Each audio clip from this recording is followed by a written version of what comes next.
The Fourth Way Up. Chapter 11. Incorrect Functioning of the Centers. Incorrect functioning of the centers of the human psyche is a relatively wide range of states of consciousness, from minor failures in mental activity, such as slight absent-mindedness or fussiness, to complete idiocy. Here, we are not touching on clinical pathology. We are talking about temporary disorders that are not yet considered mental illnesses. Of course, if such disorders repeat pretty often, then temporary pathological connections become permanent, and we can already talk about mental illness. Poor functioning of the human biocomputer is a widespread phenomenon, and to achieve higher states of consciousness, it is necessary to know the reasons for the incorrect functioning of the centers. People trying to achieve superconsciousness or unusual abilities risk seriously disrupting the already disordered functioning of their psyche. A center's work on foreign energy. The first case of the centers working on the energy that does not belong to them is the work of the intellectual, emotional, and motor centers on the energy of the sexual center, C12. If the motor center works on hydrogen C12, then sport arises for the sake of sport. Big sport is connected with three things: sexual energy, money, and alcohol. These are three constant companions of passion. By the way, any gambling game is built on these components. The only difference is which center captures sexual energy. If the emotional center works on C12, then we have a missionary or a preacher of anything, from healing with one's own urine and walking on snow or hot coals to the wildest sectarianism. Anything is preached, but always with great enthusiasm and affectation, waving hands and splashing saliva. And if you are not with this preacher, you can become his enemy and be anathematized. The use of C12 by the emotional center is the main reason for the emergence of fanaticism. An even more severe case is the capture of C12 by the negative part of the emotional center. This is the basis for sadism and masochism. Perhaps the Catholic monks of the Middle Ages, doomed to sexual abstinence by their status, experienced pleasure in torturing women whom they accused of communicating with the devil. In this case, a negative assessment of everything related to sex is typical. One of our acquaintances, having gone through the stage of a new Russian, where there was everything inherent to this social class: numerous mistresses, expensive cars, luxurious apartments, wads of money, and excessive pride, then, having gone broke, moved into the stage of a religious fanatic. At this stage, he had only a small wooden house. He naturally plunged into celibacy since he left his wife when he became a new Russian, and his mistresses disappeared when the money disappeared, which was the source of excess C12. He did not want to hear about any wives. He put sex on a par with other grave sins.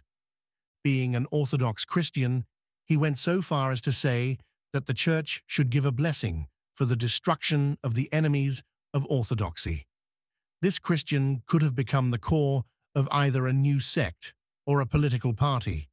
Fortunately, he became interested in painting icons, for which he had once been blessed, and his excess energy was transformed into the energy of the higher emotional center.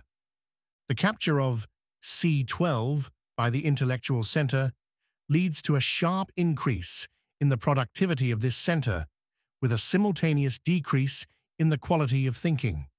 A person with such a disorder writes many different articles and books. Quote, "He is always struggling with something, arguing, criticizing, creating new subjective theories." End of quote. Unfortunately, this fountain of words does not carry anything productive. It is not the result of deep thinking, experience, or experiments. All that happens is heated polemics disputes, and proving anything for no apparent reason. We had to observe mathematicians who created all sorts of theories. These mathematicians defended their dissertations with great ease, since none of their colleagues could say anything sensible regarding the mathematical mystifications put forward. On the one hand, the ideas under consideration were incredibly complex. On the other hand, they were of no interest to anyone. Of course, this includes graphomaniacs. However, some graphomaniacs also write because in the emotional center of these people, there is a group of I aimed at proving their importance to themselves and others. An extreme case of the intellectual center working on C12 is classical paranoid schizophrenia, characterized by the overvaluation of one's own I and overrated ideas. Often, there is work of both the emotional and intellectual centers on C12. In this case, many works arise in which the author drags dirt on his opponents, not forgetting to give them various epithets, such as political prostitute, petty coward, brass forehead, etc. One sees the same picture in all these cases, an unjustified excess of action energy and a low efficiency factor. Why does the sexual center work incorrectly? In short, the reason is that sexual satisfaction is not associated with positive emotions, love, but what is even worse, one can associate it with negative emotions. As a result, on the one hand, there is no emotional satisfaction from sex in the form of love. On the other hand, there is excess energy and excitement in the sexual center that is looking for fulfillment. In other words, sexual energy does not transform into the positive energy of the emotional center. The reason lies in incorrect emotional and sexual education. A person should be tuned to search for happiness through love, not sex. Modern culture has turned everything upside down. Sex replaces love. Another reason for the impending transformation of sexual energy into love may be the presence of blocks of negative emotions. They may come from an emotional memory of a traumatic sexual experience which is imposed on the present moment, or fears created in childhood by parental prohibitions. One center is working instead of another. Such a phenomenon as one center working instead of another does not happen by chance. It is a kind of protection for our biocomputer from an accidental stoppage, which can end in death. We observe such stoppages in life. These are fainting spells, pain shocks, loss of consciousness, and coma. One should quickly bring a person out of these states. Therefore, in the human psyche, as soon as the work of one or another center stops, another control center immediately starts working. And this center that has started working will not perform the work of its predecessor in the best possible way.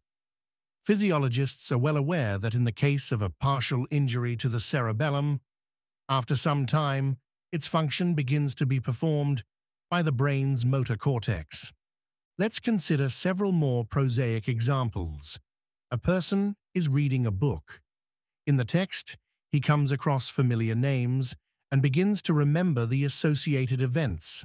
Suddenly, this reader comes to his senses and finds out that he has read a whole page and has not understood anything. Then, he must return to the beginning of the page. What happened here? When the intellectual center stopped working, the intellectual part of the motor center started working. This control mechanism is suitable for mechanical reading, but not for understanding what has been read. The intellectual center at this time is closed in on itself. Another example, students of one American psychological school began to crash the cars they were driving too often. It turned out the reason was the instruction. Be aware of all your automatic movements given in their school. Here, instead of the fast-working automatic part of the motor center, the much slower working intellectual part of that center began to work. Everyone knows such psychological phenomena as haste and rush. In this case, various kinds of errors in human activity often occur. Many wrong decisions are justified by the fact that they were made in a terrible hurry, and there was no time to think. Haste is a typical case of the emotional center working instead of the intellectual center. All sorts of swindlers like to create such situations to confuse their victims. By any means, they make a moment of panic and take advantage of it. Such a well-known phenomenon as stress also occurs due to the emotional center working instead of the intellectual one. The opposite case is an emotional handicap, which sometimes looks like someone lacking self-confidence. An individual pondering whether he loves or not works with the intellectual center instead of the emotional center. Substitution of one center for another often leads to illnesses. Impotence often develops based on self-doubt. Here, the negative part of the emotional center works instead of the sexual center. Fear of madness also makes the negative part of the emotional center work instead of the intellectual center. Excess or deficiency of energy in a center. Excess energy in the center feels like a need for one or another type of activity. If the real work of the center is impossible, then the person feels uncomfortable. This state can quickly turn into irritation, even anger or laughter. Laughter dumps excess energy from the center in the most harmless way. Excess energy can be transferred from the automatic to the intellectual part of the center with the help of creativity. For example, one student who studied music most of her life and wanted to devote herself to music turned into a businesswoman by the will of fate. She is a capable and energetic person. Her enterprise worked perfectly. However, from time to time, she had intense outbursts of anger. She did not know what to do with it. After some analysis, she realized that her motor center was overloaded with energy.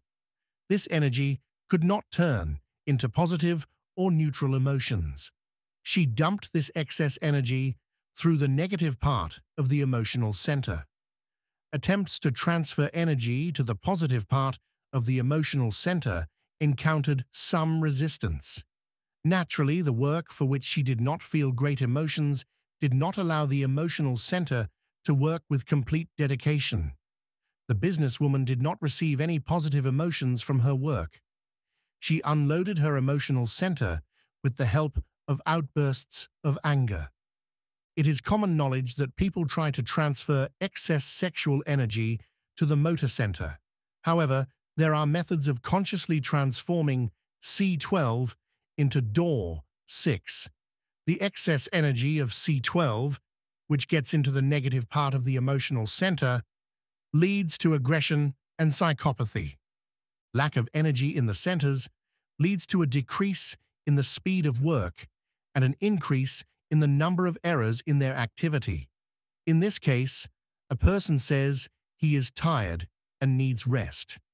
Yawning is a sign of fatigue and an attempt to turn on additional batteries. The emotional center constantly monitors the energy level in the centers. When its amount decreases to a certain unacceptable value, it signals this by the appearance of a feeling of fatigue. During both day and night, there are points where a person feels the need to switch his activity, even if he does not monitor the center's work, for example, in a dream. Depending on the center, there are different types of fatigue, and the correct response to fatigue would be to switch to an activity using another center. A decrease in the energy level, and accordingly, the speed of work of the centers may be a sign of unconscious internal conflicts or consequences of mental traumas, blocks of negative emotions. The center's energy is spent on maintaining an internal conflict or memory of the trauma. Such manifestations of conflicts or psychological traumas require special work on oneself. described in the chapter devoted to working with the emotional center. For example, someone is forced to be a third force between his mother and wife. On the one hand, he loves each of these women. On the other hand, each woman demands that he be emotionally negative towards her relative. This internal conflict weakens that individual. He begins to work poorly, makes a lot of mistakes, etc. A striking example of the disruption of the centers under the influence of psychological trauma is stuttering, nervous tics, and trembling of the hands or head. In a disguised form, the influence of blocks of negative emotions manifests in various ways. For example, one individual complained about the difficulty of understanding new material. He said that he felt a kind of pressure encircling his head, preventing him from absorbing new knowledge. In the process of analyzing childhood events in the state of an active emotional center, he remembered that his father often hit him on the head and scolded him for his supposed stupidity. Such punishments created fear and self-doubt in the emotional center when solving intellectual problems. Or, another example, one lady began to experience depression, a feeling of constant fatigue and physical exhaustion from a certain time. She underwent a complete examination in the hospital. Not a single doctor found any violations in her. However, this conclusion of the doctors did not change her condition. In the process of vision, with the help of higher centers, it became clear that this woman was experiencing the consequences of a negative bioinformational impact, suggestion. The lady in question was the victim of her girlfriend's envy, who spared no expense to cast a spoil with the help of a witch she knew. It turns out that some witches have special bioinformational suggestions that cause energy leakage and lower the body's overall tone. A person may react to the depletion of energy with irritation. Therefore, wise wives first feed their husbands when they come home from work, and only then ask them about their affairs. Substitution of the real work of a center with imagination. Imagination that replaces the work of a center is a different kind of daydreaming with no conscious purpose. This phenomenon has many stages and gradations, from light thoughtfulness after dinner in ordinary people to complete self-isolation from reality in patients in a psychiatric hospital. In any case, the control center is closed in on itself. At this moment, it is as if it does not exist. As a result, there is a failure in the work of other centers, which take on some of the functions of the switched-off center. Particularly strong imagination occurs when using C12 by the intellectual center, which leads to satisfaction with the imagination. Absent-mindedness can be the result of daydreaming. It is an example of a failure in the center's work due to self-closure. The teaching of the Fourth Way claims that this kind of daydreaming is the cause of many malfunctions in the center's work. The Fourth Way proposes the practice of self-remembering as a radical measure capable of changing the work of our biocomputer for the better.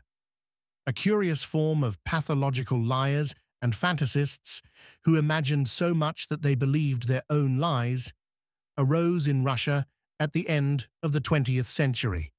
We are not talking about outright charlatans here. These are various kinds of contactees, soothsayers, astral warriors, etc. These people are not at all embarrassed that life does not confirm their predictions or delirium. Gurdjieff called such people lunatics and believed that such individuals were not capable of working on themselves. The influence of blocks of negative emotions. Blocks of negative emotions are programs of negative states of consciousness located in the automatic part of the emotional center. They influence the activity of all centers through the emotional center. At the moment of death, blocks of negative emotions, like other programs of the emotional center, are folded into a compact form and, in this form, are transferred by the essence to the next life.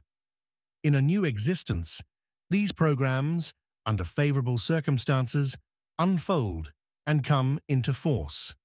Blocks of negative emotions have different strengths of influence, but as a rule, they manifest themselves throughout a person's whole life. The primary negative emotion underlying blocks of negative emotions is fear.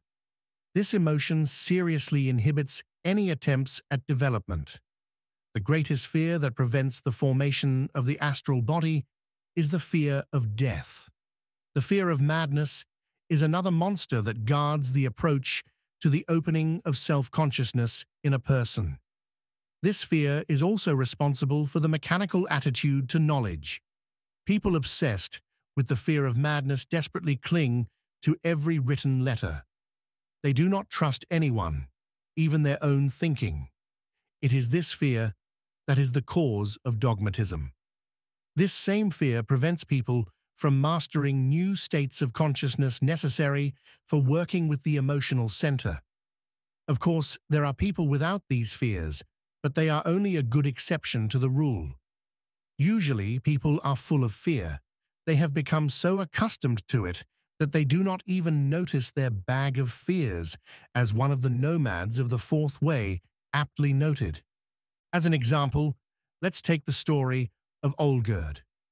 Since early childhood, he has experienced a feeling of fear. He is used to this state. Olgerd began to engage in martial arts and business to compensate for this fear and self-doubt. However, he was periodically, especially in the spring and fall, visited by states of deep depression. Thanks to commerce, he earned a lot of money and, at the same time, developed a sense of superiority over others and a strong dependence on dollars. And he is still unhappy because of a constant underlying feeling of fear. Psychiatrists reading this chapter will immediately say that Olgerd is at risk of a split personality or schizophrenia. It is difficult to disagree with them since no medication can remove the fear program. One can suppress it for a while, which is what all psychiatrists do, using strong tranquilizers, but not eliminate it. Only opening these mental abscesses in the process of working on yourself frees one from blocks of negative emotions. Blocks of negative emotions are located in the deepest part of the essence, the automatic part of the emotional center, E1. Anatomically, E1 is located in the reticular formation of the spinal cord and medulla oblongata. Excitation of different parts of this formation leads to activating blocks of negative emotions. The block's location in the reticular formation is determined depending on how blocks of negative emotions arose, i.e., through which center the traumatic information came. Traumatic effects associated with the sexual and instinctive centers are projected onto the spine from the coccyx to the lumbar region. That is, in these areas of the spine, there may be pain or numbness of various kinds. For the motor center, they are projected onto the area from the lumbar region to the place in the thoracic region below the shoulder blades. Severe emotional experiences are recorded in the reticular formation of the spinal cord, in the interval from the place between the shoulder blades to the base of the skull. A painful sensation, similar to a nail or a pin in the spine between the shoulder blades, is associated with self-doubt and anxiety about the future. Aching pain in the heart area is usually anxiety for loved ones. Pain in the throat, if it is not a sore throat, is associated with resentment and guilt. One student reported that she could not come to class because she suddenly developed a sore throat. She was advised to recall situations in which she could have felt resentment. Indeed, she remembered how, a few days ago, she was not hired due to alleged professional unsuitability.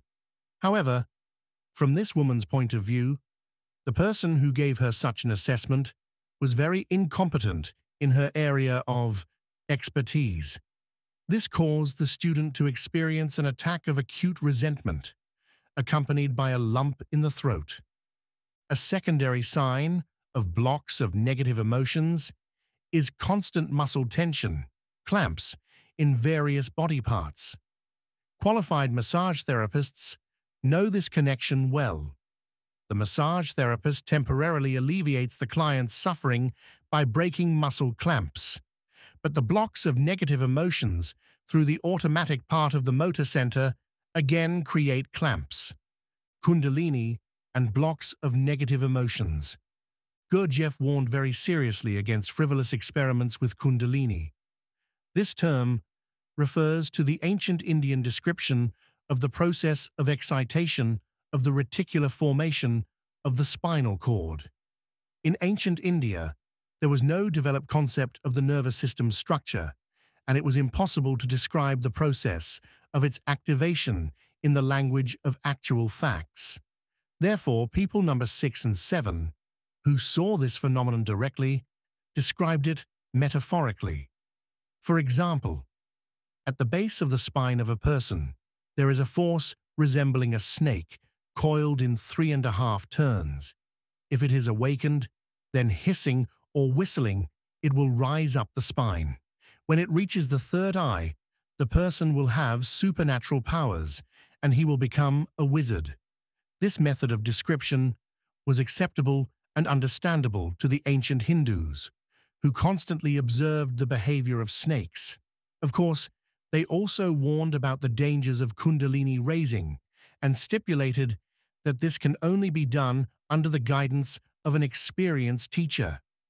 Nowadays, finding an experienced teacher is difficult, and we want to become an omnipotent wizard. Kundalini raising by a persistent adventurer leads to the activation of blocks of negative emotions. As a result, people identify with the resurrected fears, increasing negative emotions. Ultimately, they can lose their inner balance and control over the psyche, i.e., go crazy.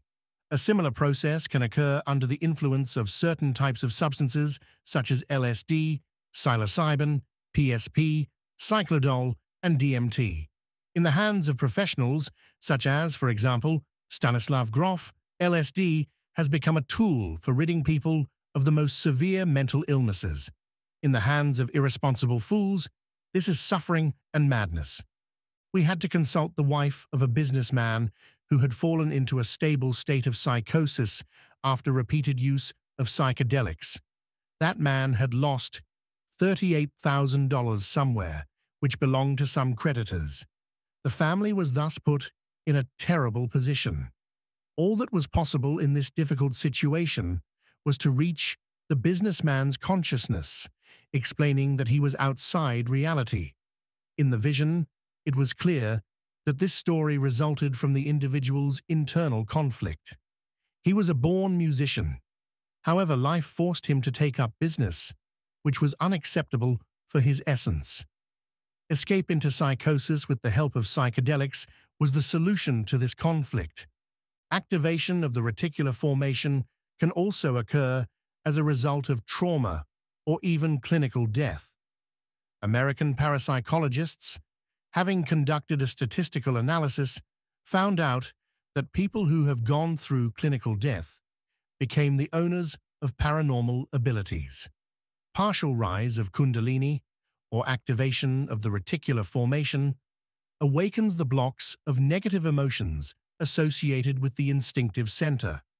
For example, the fear of cold, recorded in E1, will act in V1 as a real cold and cause the corresponding protective reaction, illness. It often happens that in one of the past lives, a person died with severe pain from an injury to some organ.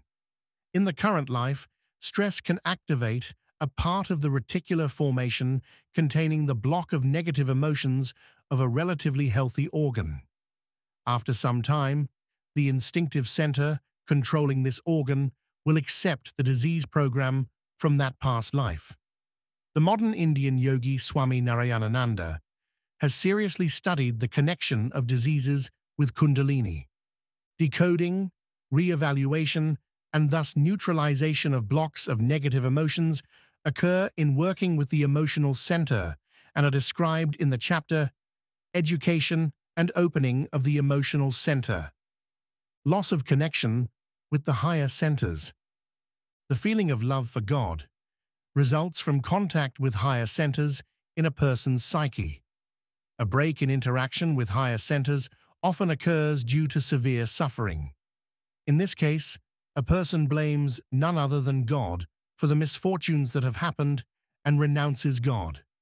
A person who has lost the feeling of God, and accordingly, higher centers, feels an inner emptiness and the meaninglessness of his existence.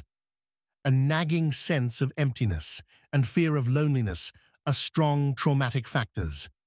As a psychological defense, a person creates a certain positive and fantastic image of himself. This imagination about himself grows and strengthens year after year.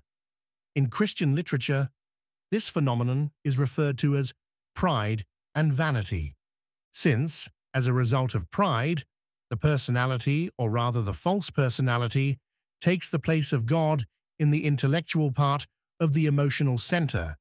This interrupts contact with the higher centers and God. Another element of defense is money.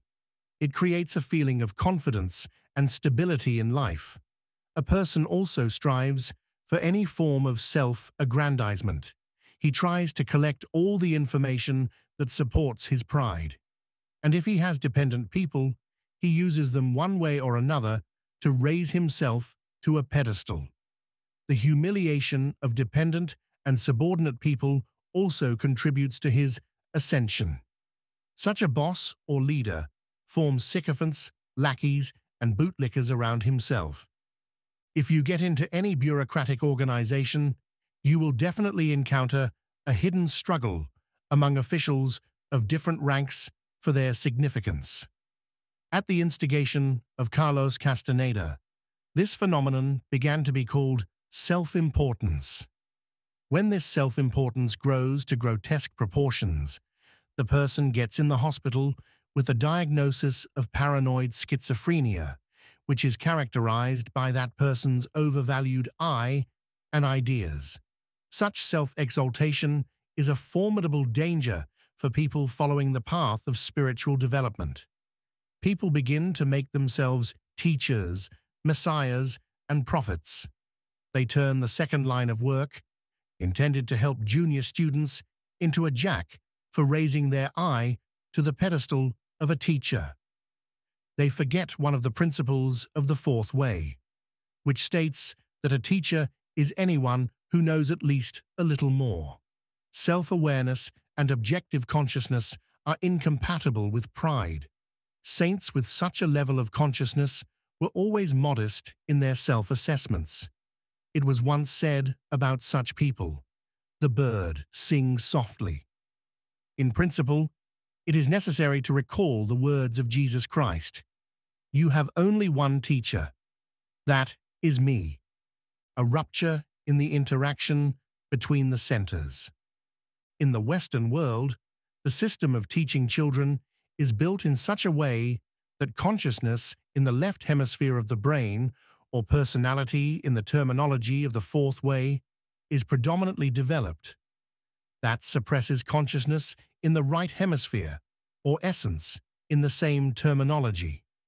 One strong psychological trauma is enough to cause a rupture to quickly occur between personality and essence, or the left and right hemispheres of the brain. Each brain begins to work separately.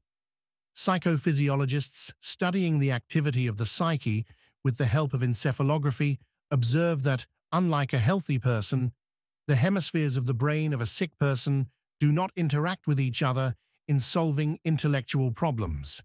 Such people perceive life either only through a verbal description or through expressing poorly conscious, as a rule, negative emotions through their fears. The individual ceases to feel like a part of universal life. He opposes himself to the life that created him. The person becomes emotionally cold, closed to his interests and selfishly calculating. He has a strict denial of God and indifference, if not hatred, towards people. At the same time, there is a decline in creative activity due to the inconsistency in the work of the hemispheres. As a result, the personality disintegrates into two independent ones, i.e., schizophrenia occurs. Self-remembering prevents the disintegration of the psyche, since it is a program that forces the essence and the personality to interact with each other without suppressing each other.